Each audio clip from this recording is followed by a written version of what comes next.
Kelompok-kelompok itu berlindung atas nama demokrasi, tapi dalam prakteknya justru merusak demokrasi, bos. Nggak paham dengan demokrasi sebagai sarana mencari kebenaran. Dan Surabaya menjadi harum oleh para syuhada Indonesia. Mereka tidak mati sia-sia. Janji Anies ingin kembalikan piagam Jakarta, jadikan Indonesia syariat khilafah, ditulis oleh Argo Javires dari seaworld.com.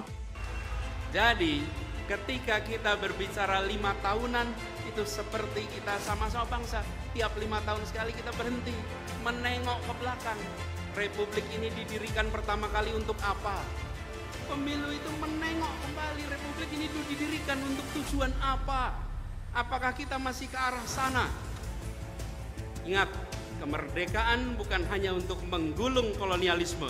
Kemerdekaan adalah untuk menggelar keadilan sosial dan kesejahteraan bagi semuanya. Ini tujuan kita. Dalam safari politiknya ke Surabaya, Anies Baswedan menyebut pemilu bukan untuk meneruskan pemerintahan sebelumnya, akan tetapi untuk menengok lagi tujuan awal didirikannya sebuah negara. Hal disampaikan Anies saat menyampaikan pidato di depan relawan dan partai koalisinya di Surabaya.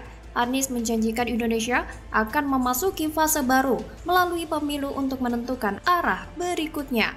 Pemilu, kata Anies, bukanlah soal meneruskan atau tidak meneruskan kerja pemerintahan sebelumnya. Menurut Anies, ajang 5 tahunan ini adalah kesempatan untuk kembali titik awal perjalanan sebagai negara. Anies mengibaratkan perjalanan bangsa ini seperti berangkat dari satu titik ke titik lain. Titik berangkat apakah masih berada di jalur yang benar atau jalur yang baru, supaya mencapai tujuan awal perjalanan bangsa ini dimulai. Anies menyebut jika bangsa Indonesia terus berbicara tentang meneruskan pemerintahan sebelumnya, itu sama saja negara terhenti tiap 5 tahun. Anies mengingatkan tujuan awal pendirian negara Indonesia. Oleh karena itu, Anies mengajak agar masyarakat menengok ke belakang, ke titik awal berdirinya Republik Indonesia. Apakah bangsa ini masih sesuai jalurnya atau tidak? Menengoklah ke belakang, Republik ini didirikan untuk apa? Tak lupa pula Anies menyisipkan politik identitas dengan menyebut Surabaya harum karena pejuang syuhada. Meski sekilas terkesan remeh, Anies kini jelas-jelas mengusung agenda tertentu, kaum konservatif, khususnya kaum Islam fundamentalis. Kaum ini membenci Bhinneka Tunggal Ika sebagai konsep pluralisme, sekaligus kaum sekuler yang mendukung semboyan negara.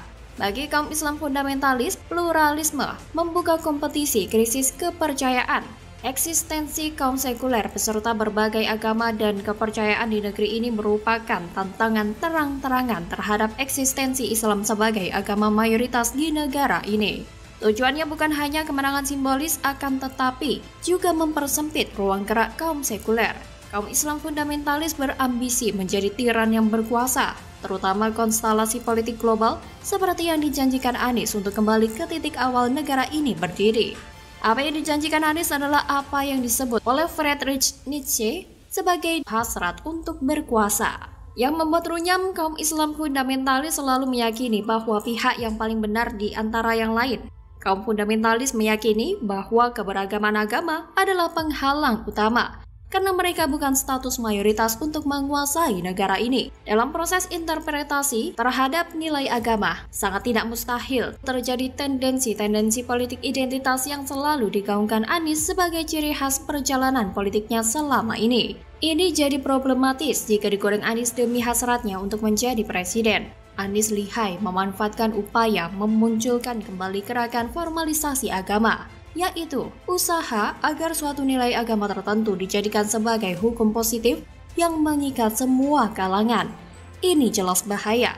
Janji Anies yang tersirat itu tentu saja berbahaya bagi eksistensi dan kedaulatan bangsa dan negara, sebagai dampak konsesi formalisasi agama dengan dalih kemajuan peradaban manusia Indonesia yang seutuhnya. Dari sini sebenarnya tidak sulit membaca apa yang menjadi tujuan utama Anies untuk kembali ke titik awal bangsa ini berdiri.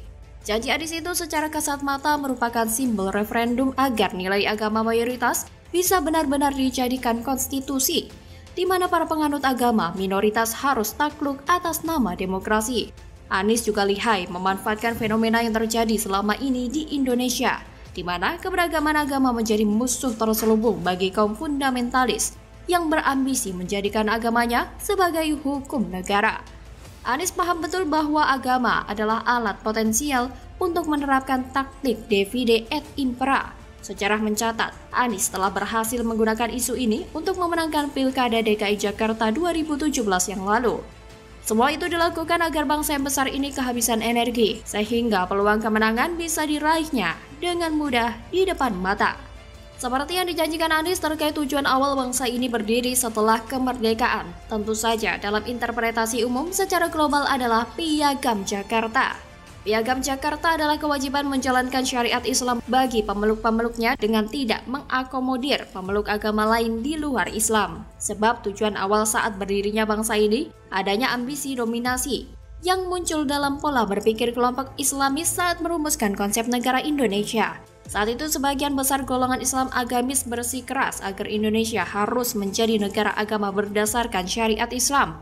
Mereka memaksakan kehendak bahwa seluruh rakyat Indonesia wajib menjalankan syariat Islam serta memaksakan konstitusi negara bahwa agama negara adalah agama Islam.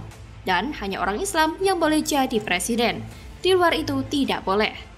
Bahkan dalam salinan dokumen otentik Badan untuk Menyelidik Usaha-usaha Persiapan Kemerdekaan terungkap bahwa Ki Bagus Hadikusumo saat itu ngotot agar kalimat dengan kewajiban menjalankan syariat Islam tidak disertai dengan kalimat bagi pemeluk-pemeluknya. Artinya warga negara beragama apapun diwajibkan tunduk pada syariat Islam. Apa yang dijanjikan Anies tentu saja berbahaya bagi keberlangsungan bangsa dan negara. Surya Paloh harus bertanggung jawab atas apa yang menjadi tujuan Anies, termasuk Prabowo Subianto yang telah membuka jalan bagi Anies dengan menjadikannya Gubernur DKI Jakarta. Sehingga kini Anies punya kesempatan yang terbuka lebar untuk merubah ideologi bangsa dengan mengembalikan ke titik awal bangsa ini berdiri. Kura-kura begitu. Bagaimana kalau menurut Anda?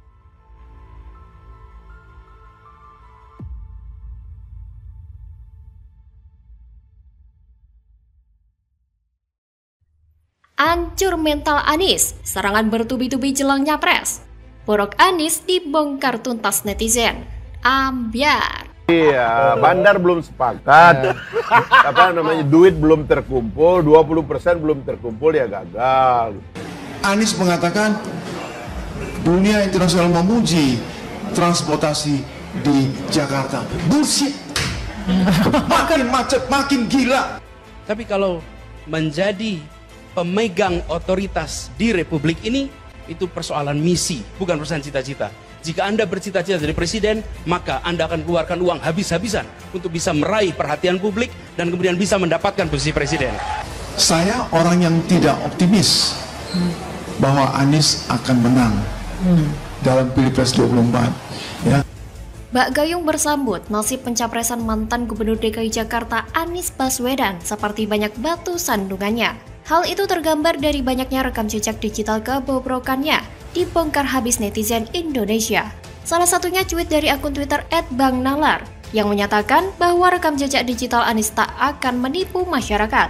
Pasalnya, dalam unggahannya ia membongkar jejak digital Anies Baswedan saat berpidato pada 2013 silam, yang menyatakan jika Anies jadi presiden, yang lebih ia kedepankan adalah visi misinya.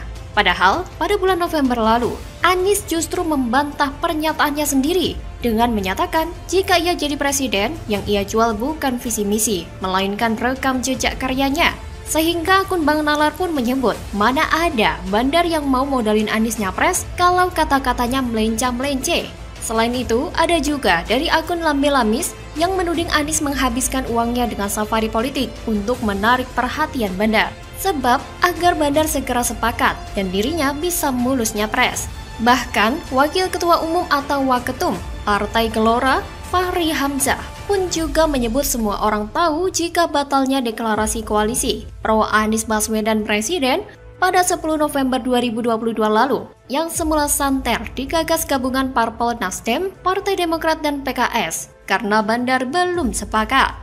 Fahri Hamzah pun menyinggung duit dan angka 20% yang belum terkumpul menjadi musabab gagalnya deklarasi Anies Baswedan Capres Pemilu 2024. Yang bisa jatuhkan partai itu bandar pembelian tiket itu. Pengumpulan tiket 20% itu bukan kerja Parpol, itu kerja bandar. Parpol nggak sanggup, Anies Baswedan nggak sanggup, ucapnya. Fahri juga menilai partai yang bebas dari bandar hanya satu, yakni PDI Perjuangan atau PDIP. Wah, makin gelap aja tuh jalan Anies menuju kursi RI 1. Udah deklarasi koalisi gagal gara-gara bandar belum sepakat? Ini Anies malah caper safari politik keliling Indonesia buat menarik bandar. Tapi ujung-ujungnya gagal juga karena Anies nol prestasi dan pengalaman. Tampaknya memang ambisi Anies untuk menguasai Indonesia setelah menguasai Jakarta sudah sampai di ubun-ubun. Ketika partai politik oposisi memasukkan nama Anies sebagai capres potensial, kepala Anies yang sudah besar tambah membesar. Seakan-akan ambisinya yang ingin menguasai Indonesia sudah di depan mata. Tapi sekarang pertanyaannya, siapa yang mau milih orang yang gak bisa kerja jadi presiden? Hahaha. Bahkan lucunya lagi, pakar komunikasi dan pengamat politik Profesor Cipta Lesmana pun mempertanyakan prestasi Gubernur DKI Jakarta, Anies Baswedan, selama memimpin ibu kota. Menurutnya, selama Anies menjadi gubernur, masih banyak kekurangan di Jakarta, seperti mengatasi kemacetan dan banjir. Dua problem tersebut adalah persoalan klasik di Jakarta selama puluhan tahun. Cipta Lesmana juga bingung jika internasional memuji transportasi di Jakarta, padahal kenyataannya Jakarta tambah macet parah. Sedangkan sengkarut masalah itu adalah tugas utama dari seorang gubernur. Karena itu, Profesor Cipta Lesmana tidak yakin Anies Baswedan akan menang dalam Pilpres 2024 mendatang. Haduh, makin ngakak tahu nggak? Kalau ternyata Boro Anies jelang Nyapres dibongkar habis banyak orang. Entah keluar dari mulut netizen maupun dari seorang profesor. Saya sendiri merasa bahwa jalan Anies menjadi presiden akan sangat pelik. Selain berkaca dari kualitas Anies yang pintar omong kosong tapi kerja nol besar, Anies juga tak cukup memiliki modal buat nyapres. Lah, gimana mau ngomongin modal? Lawang koalisinya aja batal, gegara bandar belum sepakat kok. Gimana mau mulus jalan nyapres Anies coba? Jadi, bagaimana menurut Anda?